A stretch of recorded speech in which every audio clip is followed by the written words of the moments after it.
National green tribunal ने गुज़श्ता लंबे वक्त से बंद पड़े गाजियाबाद के हज हाउस को फिर से खोलने पर रोक लगा दी है। हज हाउस में सीवर ट्रीटमेंट प्लांट तैयार न होने की वजह से यह फैसला सुनाया गया है।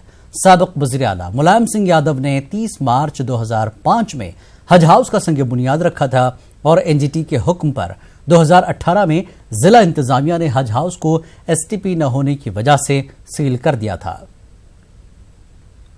यूपी हज हाउस कमेटी की याचिका को एक बार एनजीटी ने फिर निरस्त कर दिया है और एनजीटी ने यह दलील दी है कि अभी जो एसटीपी प्लांट है वह पूरी तरह से चालू नहीं है। जब तक एसटीपी की हमारे पास कोई रिपोर्ट नहीं आ जाती तब तक हज हाउस खोला नहीं जाएगा। हज हाउस पे बताना चाहता हूं कि हज हाउस पे सील लगी हुई है इस समय, और सीलिंग इस बात से लगी हुई है, यहाँ के कुछ लोगों ने याचिका दायर की थी एनजीटी में और एनजीटी में ये दलील पेश की थी कि जो हज हाउस है, हज हाउस हिंडन नदी के किनारे बनाया गया है और इसकी जितनी क्षमता है, क्षमता के अनुसार यहाँ पर एक एसटीपी प्लांट बनना चाहिए था, जो कि अभी तक नहीं बना है। जिसके बाद एनजीटी में इसमें संज्ञान लिया था और संज्ञान लेने के बाद एनजीटी ने इसको सील कर दिया था। ये एक शानदार इमारत है जिसकी नींव 2005 में मुलायम सिंह यादव ने रखी थी और उसके बाद अखिलेश जब मुख्यमंत्री थे उन्होंने पिछले जो विधानसभा इलेक्शन था उस दौरान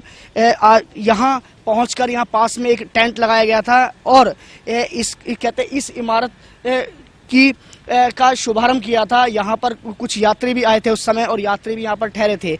अगले माह 4 जुलाई से हज यात्री आने वाले हैं यहाँ पर, और अब ये देखने वाली बात है कि वो हज यात्री यहाँ पर ठहर पाएंगे या नहीं ठहर पाएंगे।